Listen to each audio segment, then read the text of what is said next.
The first ever Las Vegas HBCU Classic is Jackson State versus Grambling. I think it's a great matchup with regional recruiting opportunities for both schools. Oh, yeah, it's Locked On HBCU.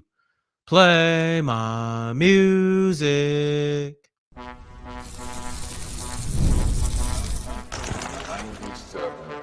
You are Locked On HBCU, your daily podcast covering HBCU sports.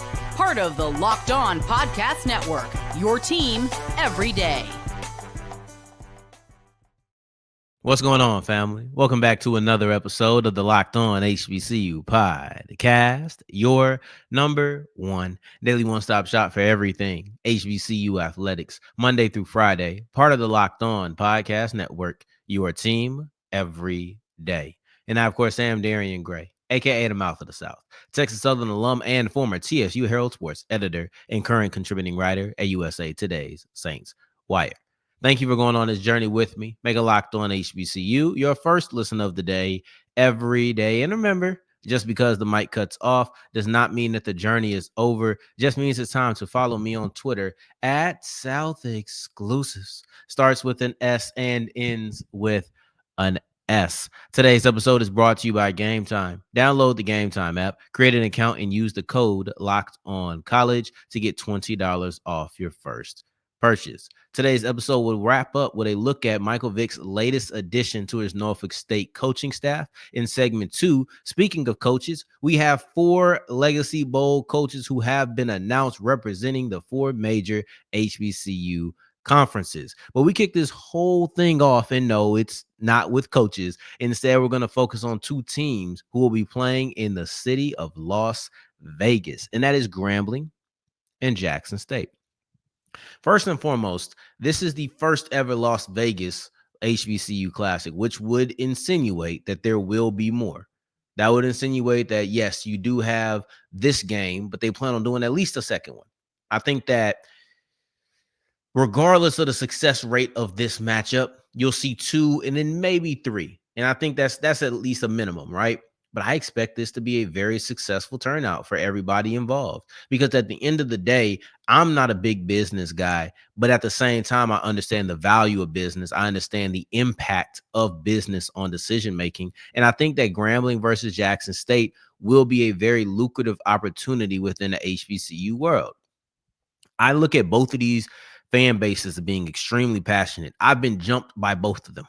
Right. So like I've been on the receiving end of a lot of their wrath in the past. Right. And I think Jackson State, I've seen a lot of love from Jackson State too. I don't know if I've seen a lot of love from Grambling, but I've seen a little bit. I still remember when I was on the opposite side of the Art Browse thing, Grambling came in full effect for me. So, but I don't take it personally. To me, it's just a display of how passionate that fan base is. You know, whether it's good or bad, because there's fan bases where I say a lot of good things about them, and it's crickets. It's a lot of that, you know. But Grambling, they gonna come out and they gonna speak their mind. So, to me, and you know what, Grambling has shown me a decent amount of love. It isn't crazy love, but it's a decent amount of love. But the point is, these are 2 very passionate fan bases. These are fan bases I expect to travel out to Las Vegas when the game happens on October 25th. And I'll be interested to see if this is a nationally televised game. I think it'll be a difficult sell, because when you look at the HBCU games that have been nationally televised, when I say that, I mean, really, give me one of the ESPNs, not ESPN Plus. Give me an ABC, an NBC, like give me something like that. You go through and you look, the Orange Blossom Classic is nationally televised. It's on ESPN. That's unopposed. The Bayou Classic, ain't nothing going on then. That's unopposed. That's on NBC. You look at the Celebration Bowl. That's unopposed. You look at the MEAC SWAC Challenge. That's unopposed relatively. So all of these HBCU games that you see get national televised treatment, they don't really have much bigger games going against it. So it's not as if, let's use, for example, it's Jackson State versus Grambling. It's not like Ole Miss versus LSU is playing, and they said, no, we're going to put on the Las Vegas HBCU Classic. That's not what happened. So because of that, you're in the middle of October, or really the end of October, but you're in the heart of football season. You're not going to run unopposed. I checked to see Hey, is it a Friday? Also, you might see a North Carolina Central versus South Carolina State, Central versus Howard. Those games were in the middle of the week. Those were on Friday and Thursday. So it's unopposed. And that's the reason that you see a lot of these. It's not as if you're skipping over bigger school matchups to play the HBCU game. So that's my worry. I would like to see them in Las Vegas, in Raiders Stadium, Allegiant Stadium, right? I think they got a nice sounding stadium, but it's where the Raiders play no matter what. I would like to see that be a nationally televised game. I would, because I think that these are two illustrious universities. I think that that's a beautiful stadium. I think that it's treated like a big deal. I know this is similar to the Circle City Classic in the sense that they are both played in professional football stadiums, but it could be because, Allegiant's new. It's a lot more modern than Lucas Oil in Indianapolis, excuse me. There it's a different feel, but just in general, this feels like a bigger deal, and I would like to see it televised. I just don't think that it happens. But yeah, I think both of these schools are going to come out in huge turnouts to maybe not fill out that stadium because it's a huge stadium, but they're going to give a really good attendance number, in my opinion, especially when looking at it from an FCS point of view, which as a business you should be doing anyway. The regional aspect of this, you're really stepping on unmarked territory. I've said this before. I think Delaware State has an opportunity to climb over, or not climb, but claim all over California with Deshaun Jackson as the head coach. I think they have a real opportunity to say, this is going to be my secret stomping grounds. And by the time y'all get caught up, we're already got 5, 6, 7 footholds in the cities of Southern California, going up to the north, right? Like, I think that is going to be something that we see very interesting. But at the same time, Vegas isn't California. It's close. And Deshaun can't reach there. But at the end of the day, I'll never stop loving these HBCU classics in places where HBCUs aren't. Whether that is the Invesco QQQ Classic, whether that is the CP3 Classic. And I know both of those are basketball, but you look at the New York Classic. I think Union played Morehouse this year, if I'm not mistaken. One of those two teams played, I'm pretty sure, if they weren't playing each other. But as you go through and you look at it, I'm sitting here thinking to myself, that allows HBCU representation to touch in different areas. And listen, I grew up in Texas, yes, but at the same time, I view South Texas, North Texas completely different.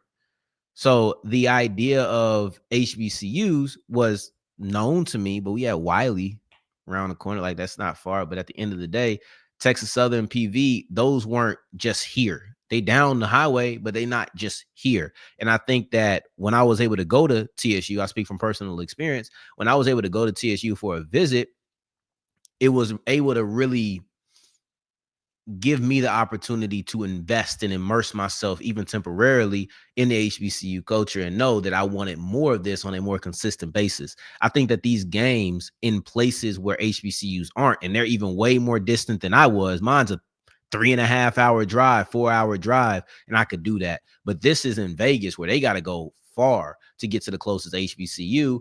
It allows for enrollment recruiting. It allows for you to hit cities and parts of the country that you're not often in, which is Vegas and in the surrounding areas, wherever in Nevada, right? Reno, all of that. I think this is a great opportunity for both Jackson State and Grambling. But one additional thing that comes to my mind when I hear Grambling versus Jackson State in Vegas is a suggestion for a different neutral site game that came very recently. And that's Deshaun Jackson suggesting that we have a neutral site game between Delaware State and Norfolk State in the city of Philadelphia in Eagle Stadium. The selling point is there.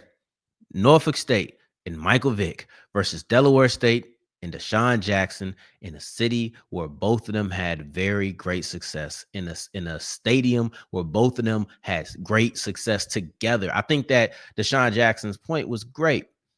I know there's been some arguments about how feasible it is because people never know the money, how much it's going to cost for transportation. Is it financially responsible? Well, you have somebody in Vegas who put $350,000 behind this game. I don't know how that impacts a team. but I'm sure that it helps in some capacity. But at the end of the day, if Grambling and Jackson State can go to Las Vegas, you should be able to find a way for Norfolk State and Delaware State to make it to Philadelphia. I'm not here to give you a plan. I'm here to tell you I've seen it work. I've seen Central go to Indianapolis. I've seen these things happen, and I'm sure they wouldn't do it twice if it wasn't able to be some sort of lucrative to them. I think that this would be a very smart decision, and I couldn't help but call it back to that. Speaking of, or actually, no, we're gonna get to Michael Vick at the end of the episode, actually. But this is about the Legacy Bowl coaches. So we're gonna kind of keep it with Jackson State because TC Taylor is one of these guys. But let's break down the 4 coaches and some of the new things that you'll see with the 4 coaches this year as we continue with Locked On HBCU. Today's episode is brought to you by Game Time, and Game Time is the only place you'll ever catch me going to look for my tickets. I don't care if it's to a ballet concert. I don't care if it's to a concert. I don't care if it's to a theater play. I don't care if it's to a comedy show, a football game, a basketball game. Maybe you're in New Orleans and you're trying to find the best price tickets for the Super Bowl. And I know they can cost you an arm and a leg. Allow Game Time to just let it cost you an arm. You keep your leg if you go to Game Time. You go ahead and use the code Locked On College. You save $20 off your first purchase. And though that may seem like slight with something like the Super Bowl, at the same time, they're going to give you the best priced tickets regardless, even before you keep that extra $20 in your pocket. So you go ahead and go to the flash deals, the zone deals, where basically you put a section in and they're going to help you find the best price. There's no better place to go. And all in fees is my favorite part because I hate going to checkout and all of a sudden I got $30 in fees. I didn't choose that. But with Game Time, you know exactly what you signed up for. Go to Game Time, download the app, and use the code Locked On College to get $20 off your first purchase. As we continue rolling on today's episode of Locked On HBCU, I appreciate you for making this your first listen of the day every day. For your second listen, make sure you're checking out Locked On Today, the biggest stories all around the sports world in less than 30 minutes. Go ahead and check out Peter Bukowski today on Locked On Today.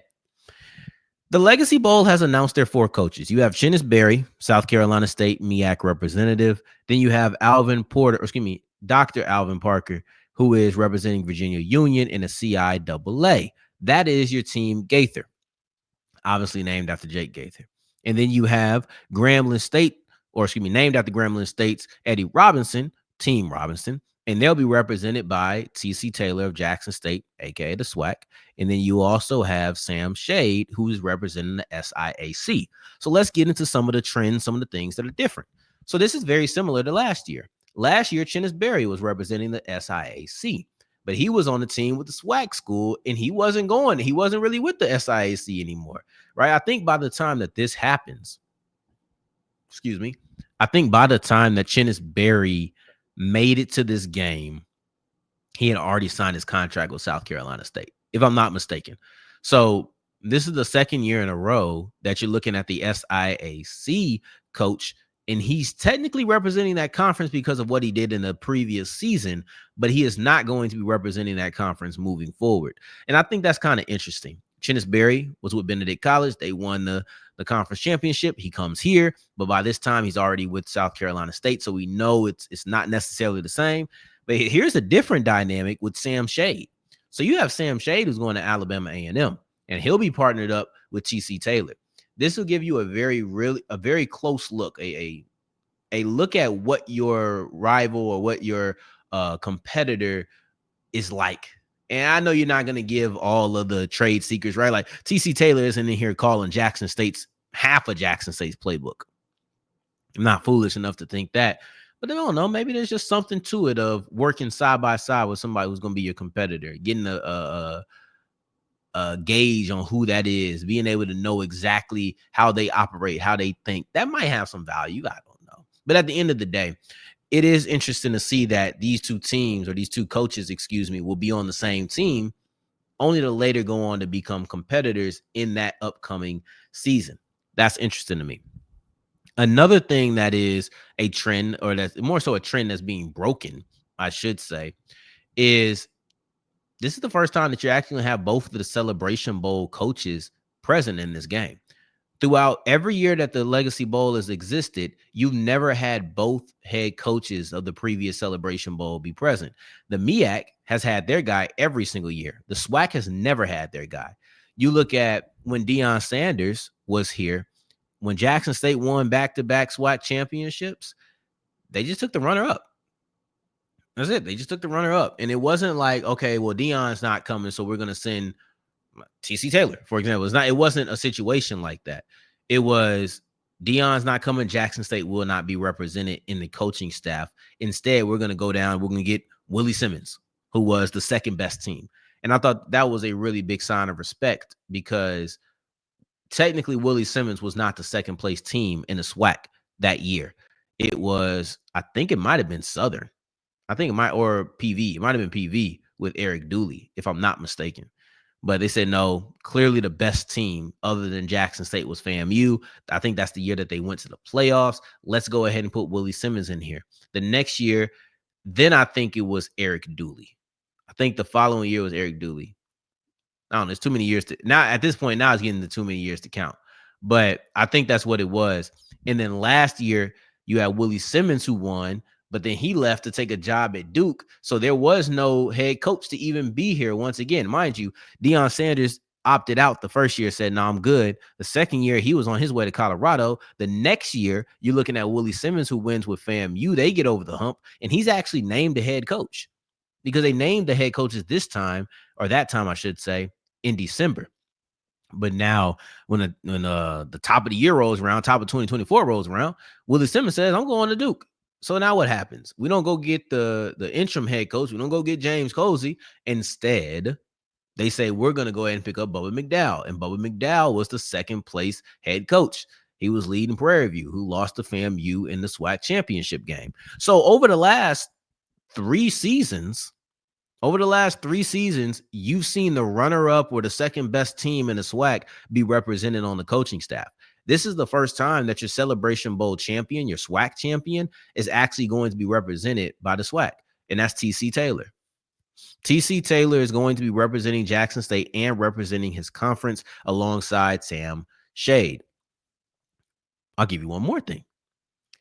When you're looking at the four head coaches for the Legacy Bowl, you have Chennis Barry and Dr. Alvin Parker for the Team Gaither coaches, and then you also have for the Team Robinson coaches, head coach CC Taylor and head coach Sam Shade. All right. One side with Gaither has all the experience. Meanwhile, you have two rookie coaches on this side. And I'm not just saying you haven't coached for a long time. Technically, yes, that is true that Barry and Parker have longer careers on the sideline than Taylor and Shade. But it's about this game specifically. Chennis Barry has been here now for 3 years in a row. He was here with Benedict College or representing Benedict College the last 2 seasons. And now this year, he's representing South Carolina State. Last year, Dr. Alvin Parker was here because Virginia Union was the team that was representing the CIAA. So you're looking at a very experienced coaching staff for Team Gaither. Meanwhile, Team Robinson, they're new to this. They've never done this game before. So it'll be kind of interesting to see because at the end of the day, yes, it is an all-star game. It is a pre-draft bowl, and the outcome doesn't mean a thing. But none of these guys want to lose. All these guys want to get the best out of their players. So this is going to be slightly competitive. But you can't help but wonder, you would think Gaither has the edge, right? Remember this. So just a quick recap. Chennis Barry and Dr. Alvin Parker representing Team Gaither. This is going to be Barry's 3rd year at the Legacy Bowl and Parker's 2nd year at the celebration, or at the Legacy Bowl, excuse me.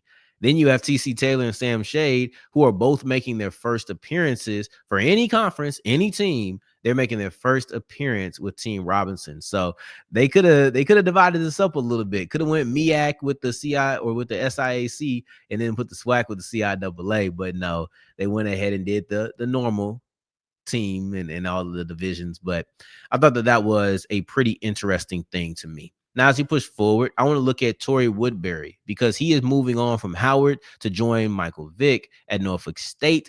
And I guess I must have read the wrong, or I must have misinterpreted what the head coaching or the coaching staff would be at Norfolk State. And I'll explain why I'm a little bit confused on that as we continue with Locked On HBCU.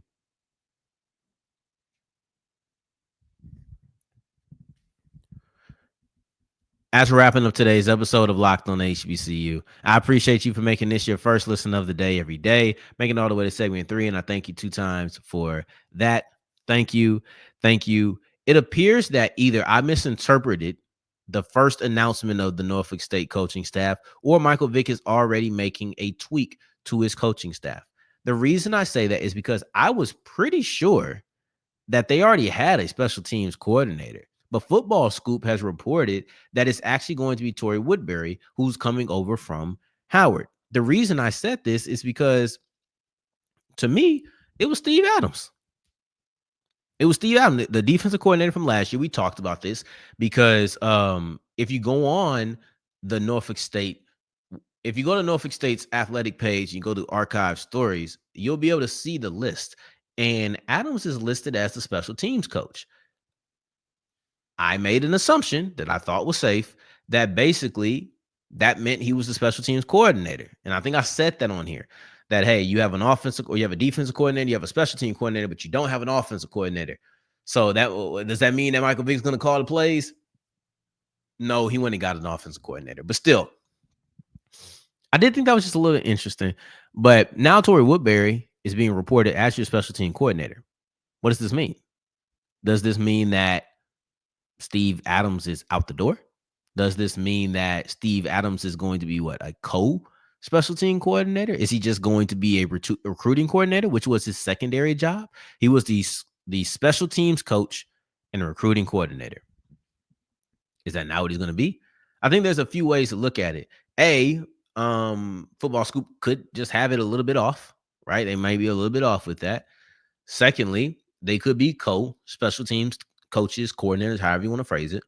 Thirdly, he could flat out replace Steve Adams, and Adams could go to being a recruiting coordinator. I wasn't a big fan that Adams wasn't your defensive coordinator still, but it is what it is.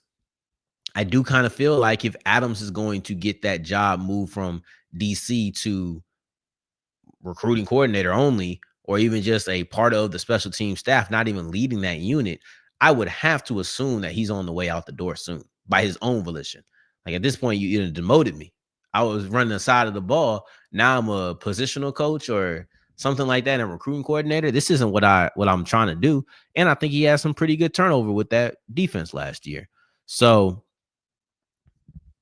just different things, right? But as far as Woodbury goes, he's coming in with a lot of experience over the last 3 or so seasons. He's been a special teams coordinator at Morgan in the XFL and then also at Howard. So that's 3 different stops, 2 collegiate, both HBCUs. And then you also have a professional stop where he's been a special teams coordinator.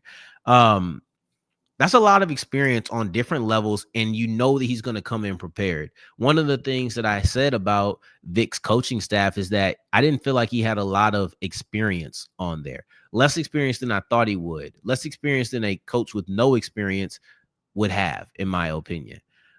But this right here is my swag. Anyway, this right here is an opportunity to get a coach with a really long and decorated resume. You know, over the last few years, you have to give him credit for being able to make that transition in college to the professional ranks of the XFL, because that is still professional football, and then also back to college. That's a lot, and it's not something that has just come easy, I'm sure. But he's always been versatile, whether it was playing quarterback, whether it was playing special teams, and I'm sure many of you know of him for his quarterback play at Winston-Salem State before he went on to become a coach. Anyway, the last thing I wanted to look at was how Vick went about choosing his head coach, or his offensive coordinator. And I thought this was a pretty good quote on why Vick chose Buffalo's Rob Whitcomb. So he said, it's a conversation he was having with Whitcomb: if I put this quarterback situation in front of you, how are you going to handle it? You know, these type of just how are you going to piece this all together? And just in a small period of time, he really explained, he being Whitcomb really explained in detail how he was going to make the team better. And not only did he coach off of good points, he coached off bad points too. So the good plays and bad plays. And so on bad plays, I was like, okay, that's how you're going to correct it. That's how you're going to break this film down and look at it. And I think that's a great point by Vic, that essentially there's a lot of people who know how to do things when things go right. There's a lot of people who say, all right, cool. This is what you need to do here, here, here. But what happens when you make a mistake? What happens when they're not doing what they need to do? How do you coach off of these negative points? And I think focusing on only the benefits and not what you can do under duress, not what you can do under stress, I think that is a lapse in judgment. So when you have Vic who's coming in saying things are going to go wrong, ish is going to hit the fan. And when it does hit the fan, do you run out the room? Do you cover your nose, or do you find a way to work through it? And he finds a guy who, when they sat down for multiple occurrences of watching film together, he found somebody that he trusts to operate when stuff hits the fan. So I just want to bring that up. He did hire an offensive coordinator, excuse me. So you will not see Michael Vick calling plays. I didn't expect you would, but it was a little interesting because he didn't pick an offensive coordinator at the time. But that quote came from Michael Vick's I Am Athlete podcast appearance. We really only talked about that in relation to his Power 4 dreams. And at some point, we're going to talk about what Norfolk State has to do now. And that may be Monday's episode. I'm unsure right now, but we do need to have a conversation on how does Norfolk State move with Michael Vick in the picture, knowing that he has no plans on being in the picture for long. Let's say we'll talk about that on Monday, but leave room on the weekend to open up to change our mind. In the meantime, in between time, until the next time that we hear each other, family, take care, stay blessed. Peace.